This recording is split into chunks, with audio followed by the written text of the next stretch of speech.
Oeste com Elas entrevista agora o jornalista, escritor, comentarista político Leandro Narlock. Que saudade de você, bem-vindo ao Oeste com Elas. Valeu, obrigado, muito bom estar aqui, tudo bem, Paula? Bom dia. Oi, Marina, minha amiga. Que saudade de você. Já puxa a entrevista. Sabe, olha, o Narlock é um grande amigo, eu sou fã dele há um tempão. Gente, sou fã também. Quem no Brasil já vendeu mais de 1 milhão de livros? Uau. E melhor de tudo, desmistificando todo o nosso lixo que a gente aprende na escola, de história. É o autor do Guia Politicamente Incorreto do Brasil. Eu sempre falo disso, ele fica, pô, mas isso aí é assunto passado. Não sobre isso, não será necessário. Então já vou começar falando disso aí. De onde surgiu essa ideia de dizer assim, nossa, a nossa escola ensina tudo errado, eu vou fazer um guia aqui mostrando que tá tudo errado.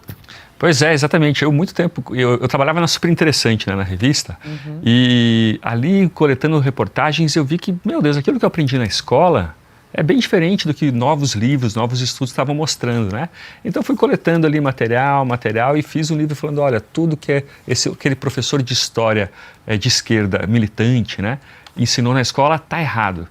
E fui apedrejado que só, né? Hoje metade das pessoas me odeia, outra metade me adora, mas eu acho que deu um bom debate, né? Foi um marco ali do livro. E a história do Brasil, vejo por criança, assim, pelo meu filho, o professor de história, ele acredita que ele é um inquisidor, às vezes, né? Querendo culpar as pessoas pelos problemas atuais, né? E o que eu acho que os jornalistas que escrevem sobre a história do Brasil mostraram é que a história é muito mais interessante, muito mais divertida. A gente pode ter algum orgulho do passado, algum fascínio pela história, né? Em vez de só ficar ali recebendo bronca, né, do professor de história, né? Então é por aí. Muita gente gostou e talvez escreva mais guias politicamente. Por que não, né, ressuscitar essa... Ele deu uma baixada, né, meio que... Os livros, eu escrevi muitos, né, parecidos, talvez volte com eles depois. Essa semana foi o Dia Mundial do Livro, o Dia Nacional do Livro. 19 de abril, né? Tá voltando, ontem não foi ontem? Depois a gente confere, me sopraram aqui que foi ontem. Aqui a capa do livro, então, do Narlock, que livro não tem validade, poxa, ainda mais esse daí, sempre tão bem-vindo, né? Principalmente para os jovens. Se você tem filho ali que está no ensino médio, dê esse livro para ele. Olha, é um bem que você pode fazer. Eu tenho ali uma lista de livros para os meus filhos, né, que eu faço. E esse aqui, ó, já está lá esperando para a aluna poder ler. Hoje eu leio, ele fala, pô, porque eu não escrevo mais tão bem assim. Que e é muito fácil de ler, as histórias são incríveis. Fala da questão toda da escravidão, desmistificando, né, essa coisa da opressão do homem branco e tudo aquilo que os escravos... Isso tudo começou entre eles mesmo, né? E os próprios brancos. Então, isso eu na minha época não tinha contato com isso. Então, tem muita coisa interessante ali. Eu super recomendo. Eu amo livro de papel. Guias politicamente incorretos que você também escreveu? Como? Outros guias politicamente incorretos. Não, eu virei um Romero Brito da não ficção. Né? Escrevi aí o da América Latina, com o Duda Teixeira, escrevi o do Mundo, esse muito interessante, muito legal também, e o da economia brasileira. Esse até merecia uma atualização, né, Marina? A gente podia fazer junto aí. Porque o tema está na moda, o tema está cada vez mais aí quente, né? Com todas essas bobagens que o Lula está fazendo. Então, tem muito assunto bom ainda para fazer. Estou querendo fazer um sobre meio ambiente. Boa, sei que é um assunto que você curte, fala bem. Vamos trazer isso aí fala aí pra gente algumas coisas que você... Olha, a revista Economist, essa que falou do Alexandre de Moraes, essa edição, ela deu um especial sobre plástico, falando, olha, o plástico é mais verde, mais sustentável do que você pensa. Um exemplo é a sacola, né? A sacola de plástico, se a gente for pensar bem, ela é o produto perfeito. É o produto perfeito, se a gente fosse imaginar, pensa bem, ela pesa 1 grama. Muito leve. Ela carrega 5 mil vezes o peso dela. Ela custa nada, é muito barata. Ela é reutilizável, é impermeável. E justamente esse, Adriana, é o problema, né? Porque ela é tão boa, é um produto tão bom, que a gente usa bilhões por dia, né? Por ano. E acaba que tem muito lixo, né? Esse é o grande problema dela, que é um problema grave mesmo. Mas a sacola de papel, que muita gente fala, não, é mais sustentável e tal, ela pesa 30, 40 gramas. Você precisa de 6 vezes mais caminhões para carregar a mesma quantidade de um caminhão de sacolas de plástico. Emite mais carbono, 8 vezes mais carbono, é muito pior, né, para a natureza. E árvore de plástico, que tal? Porque a COP30 vai ter, viu? Derrubar um pedaço da floresta para fazer uma estrada, tudo muito bem-vindo. É tão bom o plástico que estão substituindo. Uai, já aproveita e faz uma eco-árvore. Me mandaram aqui que o Dia Mundial do Livro é 18 de abril, então foi agora há pouco, só pra gente deixar claro aqui, o pessoal fica de olho perguntando pra gente na audiência. Boa. Eu acho que tá voltando o gosto pelo livro. Tenho visto em alguns outros países, está virando comum agora se reunirem em livrarias para lerem juntos. Eu venho de metrô e muita gente vem com livro, né? É porque o celular não funciona no metrô, então, para se distrair, a galera lê bastante livro no metrô. E as pessoas querem se desconectar um pouco, né? A gente está muito viciado em computador, em celular, em rede social, então é uma forma mesmo, né, de fazer isso. Mas tem que ser livro bom, né? Acho que os escritores também... Os escritores também, eles tentam escrever para o crítico, né? Muitos escritores, e não para o leitor. Então, às vezes, não é um livro que conquista a pessoa, né? E hoje está muito difícil conquistar a atenção de alguém, né? Tem na Amazon, Narlock, o pessoal está procurando aqui, não está achando. Tem, imagina, tem todas, bota no Google e bota aí na Amazon, vai Como achar. é a busca certa? Guia o nome do livro, né? Incorreto. O nome do livro, gente. Guia Politicamente Incorreto da Economia Brasileira, de Leandro Narlock. Já corrigiram aqui que não é dia 19, é dia 23 de abril, o Dia Mundial do Livro. Agora sim, então, essa data certa, puxa de vida. Desinformação, hein? Aqui Cuidado. é ao vivo, mas a gente, importante que corrige e deixa o nome certo. Mas tem a COP30 agora, então é um tema sempre muito quente, porque, né, se misturaram, né, a política e a meio ambiente, né, os assuntos relacionados a clima. A gente recebeu a Isânia aqui, foi Olha, ótimo. ela é muito boa. Ela é muito boa e ela falou de todo esse absurdo, né, da FUNAI, de todas essas entidades que dizem que estão aí para proteção indígena, né, das leis que a gente tenta, falando que é importante para eles trabalharem. Então, você fala bastante disso. E a COP30, a Isânia é ótima, né, excelente. E esse personagem, né, o índio que não é de esquerda, ele é fora Oeste, assim, né, esse trabalho heróico da Oeste e de alguns outros canais, emissoras e jornais, a imprensa em geral, ela ignora o índio que não é de esquerda, né? Ela fala, se o índio não quer ouvir, se o índio não fala aquilo que o jornalista quer ouvir, a imprensa fala, não, esse cara é extremista, radical e sei lá o quê, né? Golpista, enfim, todos esses adjetivos bolsonarista. abjetos. Não tem nada pior que bolsonarista no Brasil hoje. E aí, às vezes são pontos muito razoáveis, né? Eu já conversei com índios que eles falam, cara, eu quero cultivar na minha terra. Hoje o esquema de onde tem mineração, a Amazônia inteira tem mineração em terra indígena, né? Como acontece hoje, é o pior dos mundos, assim, é muito triste. Um garimpeiro ilegal, ele faz um acordo com uma tribo, né, com um cacique, e daí não tem nenhuma transparência, né? Se ele acha uma pepita enorme de ouro, o cacique não vai ficar sabendo. Ele dá uma parte pequena para o cacique não divide com o resto da tribo. Então é muito comum os meninos mendigarem com os garimpeiros, as meninas se prostituírem com os garimpeiros, e tudo ilegal, não tem nenhuma preocupação com sustentabilidade do garimpo, nada assim. Né? Por que a gente não faz como os índios do Canadá ou dos aborígenes da Austrália, que eles são donos, né? Eles têm ações da bolsa, da mineradora deles, é uma coisa regular. Seria perfeito, seria muito melhor, né, para todo mundo. Eles poderiam, enfim, usufruir da sua terra, coisa que hoje quem faz isso é o crime organizado. O crime organizado, que está indo para a Amazônia, né? Que está lá. Tá lá. As ONGs que não servem. É ridículo isso. No fundo, eu falo, toda essa legislação é para proteger o narco-estado. Sim. No fundo é isso.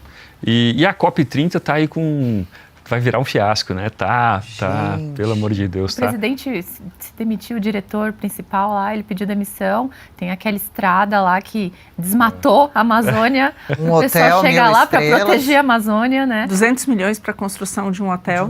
Água, R$17. Ah, meu Deus. Mas não falaram que os presidenciáveis, que era para dormir ao relento mesmo, tomar picada de mosquito, para ver bem como que é, que não vou esconder mendigo, nem a pobreza, que atravessem enchentes e alagamentos. Que convite bom, né? Não é? E o meu grande ponto, assim, afinal, para que serve, né? Para que serve bom ponto, a COP30, né? O Schellenberger, né? Aquele jornalista que falou muito da censura e tal no Brasil, ele tem um livro muito bom, o Apocalipse Never, em que ele fala assim, olha, isso é um encontro de narcisismo climático. né, que é para líderes mundiais parecerem preocupados com o meio ambiente, parecerem descolados, tirarem foto lá com Macron, né, com Lula. Abraçando a árvore, saiu fotográfico amoroso. Mas o que tem de solução? Não tem nada, é só para aparecerem na foto, é narcisismo puro, né?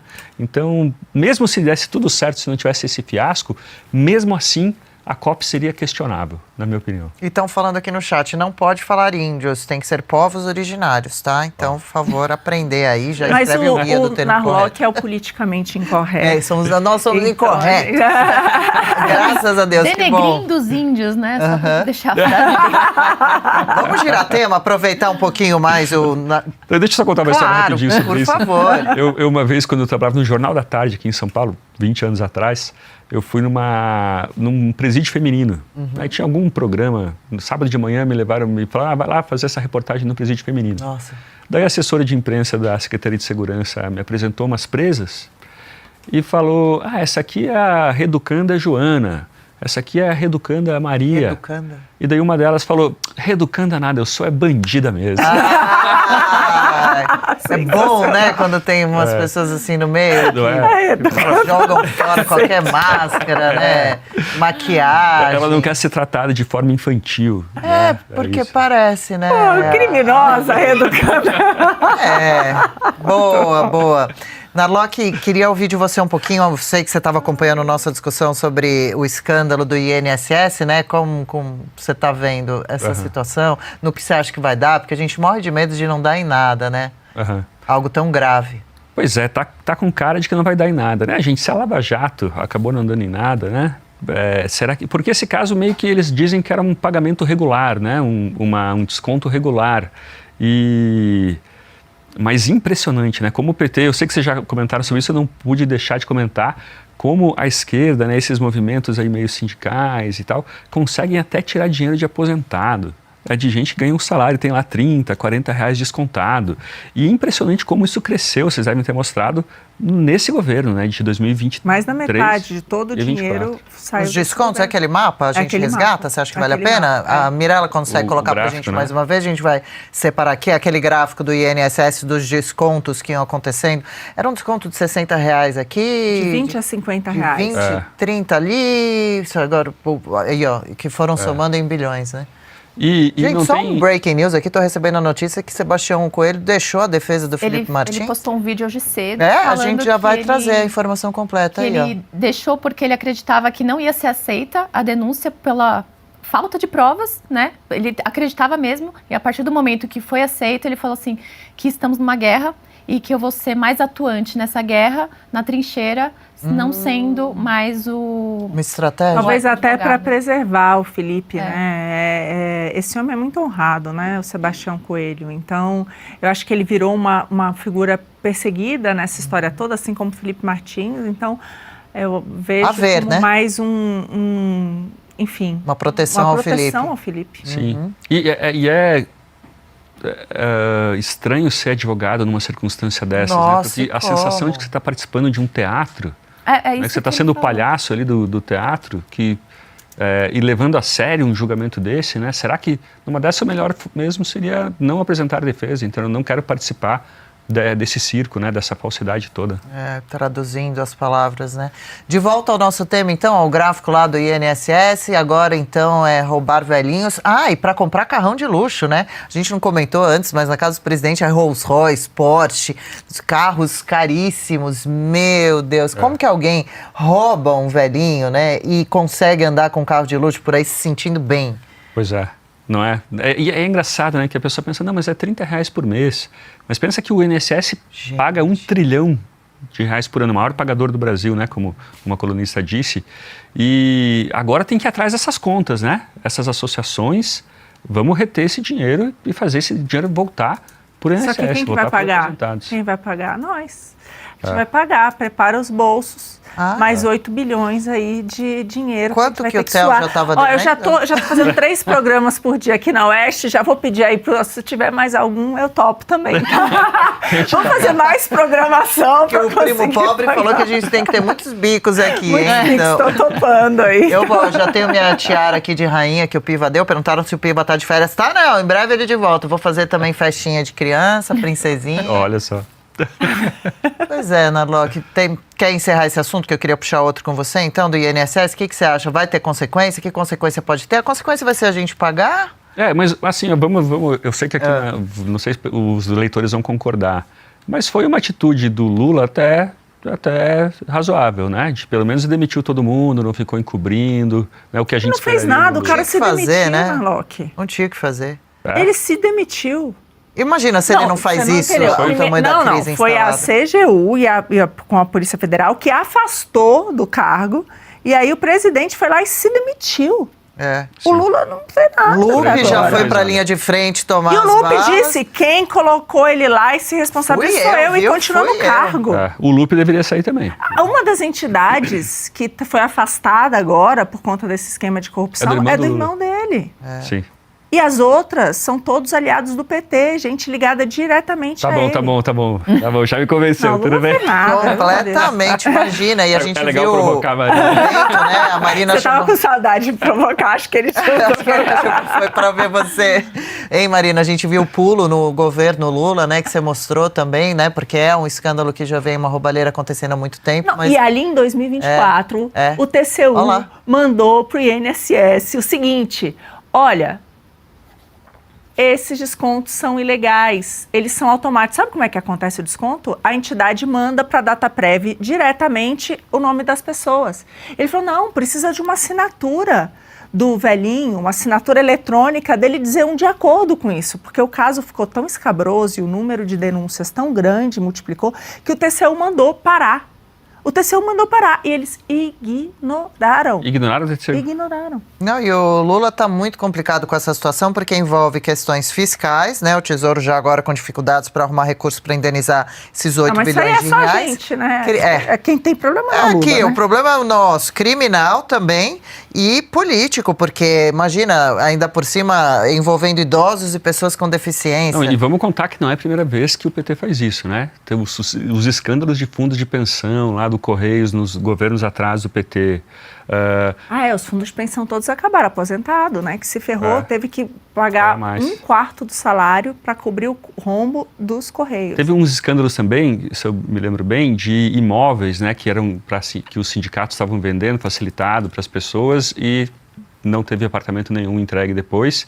E teve também o caso do Pimentel, né, no governo de Minas Gerais, que o cara pegou consignado para ele, né, para o governo. O cara chegou lá, tem uma dívida. Isso é um absurdo. Não, esse é inacreditável, gente, só para vocês entenderem. Qual, hein? O aposentado em Minas Gerais, no governo Pimentel, do servidor, PT... Né? O servidor, né, e que estava aposentado porque ele pegava, e o servidor público, ele simplesmente autorizava, ele pegava um crédito consignado, aí o que o governo fazia? Ele desconta, né, o desconto em folha vem automaticamente, por isso que a taxa é mais baixa, porque o banco tem a garantia de que vai receber.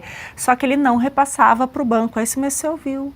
Os velhinhos tudo e os funcionários públicos negativados no banco, porque o Estado descontava o dinheiro do salário do servidor público e não mandava para o banco, embolsava a grana do servidor. É isso que aconteceu. Isso que o Zema pegou quando encontrou lá. Essa é uma das maiores aberrações que eu já vi acontecer. E como é que tá o Pimentel? Tá preso, gente? Esse dia tá preso. Procura aí, o Pimentel tá preso depois de ter roubado. Acho que vai assumir o INSS, hein? Vai ser o... já a gente vê ele assumindo. Tem currículo. Tem currículo para assumir o INSS. Sabe o que eu queria perguntar para o Narlock também, que eu sei que é um assunto que você costuma tratar aí com muita competência, sempre bom ouvir você falar, porque todo mundo fica acompanhando, né, essas decisões, Alexandre de Moraes, os abusos de autoridade, virou assunto internacional agora que a gente sabe também, o nome de Alexandre de Moraes já circula por outros países, especialmente Estados Unidos. Como você vê uma possível saída para essa situação de um ministro do Supremo? Você já escreveu sobre impeachment, acredita que algum dia essa medida possa ser uma opção mesmo? Olha, difícil, viu, Adriana? Eu conversei bastante com o Marcília, né, que estava aqui sobre isso, e ele mesmo não vê muita solução. Porque, vamos lembrar, o processo de impeachment, ele é possível para ministros do STF, sim. Mas quem dirige processos de impeachment é o presidente do Supremo, né? Ele vai ao Senado, como aconteceu lá com o Lewandowski, no impeachment da Dilma e tal. Então, esse processo vai ser dirigido pelo STF. Será que vai acontecer? Eu acredito que, bom, impeachment é um caso político. A gente já tem motivos para impeachment do Barroso, né? De todos eles, do Gilmar Mendes, diversos, né? Esse caso da CBF, absurdo esse caso da CBF. Do Alexandre de Moraes nem se fala, do Toffoli nem se fala. Então, para metade, digamos, ali dos ministros, a gente já tem motivo para impeachment. Mas o impeachment é um processo político, né? Ele é um processo que depende da pressão política. Então, só a partir de 2026, se a gente tiver algum Senado mais corajoso, não esses, desculpem o meu francês, mas esses bunda moles que estão aí no Senado hoje, que daí sim a gente pode pensar em alguma coisa assim, né? Ainda assim vai ser difícil, mas é importante votar para senadores que tenham coragem em 2026. Não, né? acho que a pergunta tem que ser estados. uma só, né? Você é a favor ou contra impeachment de ministros do STF? Ponto. Tem que ser uma pergunta única. E aí, gente, a gente vendo aí, ó, por exemplo, quem tá abraçado com o ministro Barroso, pega as fotos, vamos lá. Quem dá beijinho ali na careca do Moraes, né? Essa turma toda que canta junto e tal, não dá, né? Os votos do PL da urgência da anistia. Mas nós aqui vamos relembrar todo mundo. Fica aqui com a gente que a gente vai ajudar vocês. Estamos aqui, somos profissionais. Ajudar todo mundo a entender quem que vai estar a favor do impeachment e quem não vai estar. É isso aí. Bom, pessoal, 12:01, né? O que a gente faz se os nossos convidados vêm para ficar 2 minutos? 2 minutos? Tá vendo? Como assim? Agora que começamos a conversar, né? Eu acho que o Narlock podia ser igual o Marcília, o Firmino, que tal? Também. A gente fazer também uma vez por semana. Olha, Vamos ver. Temos a sexta como está essa sua agenda? Temos a sexta disponível. As sextas, né? Olha lá, que dia gostoso de vir aqui. Eu acho. Pô, dicas de livros, filme, todo mundo cobra aqui. Que é a um gente dia não que a tem. gente Olha aí, fala ó, de cinema, você curte também, com certeza, filmes, livros. É mesmo, pô, seria ótimo. Vamos lá. Já estamos Gosto muito da Oeste, gosto Denis, muito do amarra o projeto. Narlock aqui, tá? Passa esse cabo aí em volta Coroa pro dele. Narlock, vai, Adriana. Corta pro Narlock. O Pipa vai matar a gente, meu Deus, teremos problemas. Nosso novo rei. Lindo, gostamos muito da sua participação, de todo o conteúdo seu nas redes sociais, das suas participações mesmo quando não está aqui, de como você fala, ajuda a gente a avaliar esses temas tão importantes, né, para o país. Aliás, te convido a ficar mais um pouquinho. Uma notícia de última hora, o ex-presidente segue internado, né, a gente sabe, na unidade de terapia intensiva do Hospital DF estar em Brasília, sem previsão de alta, e apresentou uma piora clínica, um aumento na pressão arterial, piora nos exames relacionados ao fígado, foi o que disse agora um último boletim médico divulgado ainda nessa manhãzinha, nessa quinta-feira. De acordo com o documento, Bolsonaro, então, será submetido a novos exames de imagem, segue fazendo sessões de fisioterapia motora, o ex-presidente passou por uma cirurgia de desobstrução intestinal no dia 13 de abril. A gente acompanhou tudo aqui em Oeste com elas depois de passar mal, sentir fortes dores abdominais enquanto participava de um evento político no Rio Grande do Norte. Então, segue aqui, né, o nosso acompanhamento e o nosso desejo de melhoras a Bolsonaro, de boa recuperação, que esses novos exames aí possam apontar que não seja nada grave, né? Que seja algo que faça parte realmente dessa recuperação, para que o Bolsonaro possa logo voltar a ter uma alimentação normal e a sair, pelo menos, da UTI para um quarto. Era esperado para segunda-feira, né? E agora com essa piora. Ele tinha dito que talvez na segunda-feira que vem ele pudesse ir. Está ao lado, claro, de familiares da Michele Bolsonaro, especialmente, que o trata com muito carinho, muita atenção. Então fica aqui só esse registro. Um beijo grande, Narlock. Boa quinta-feira e já estamos te esperando de volta, hein? Valeu, gente. Muito obrigado. Obrigado pelo convite. Parabéns aí à revista Oeste. Quem ainda não assina, assinem que vale muito a pena.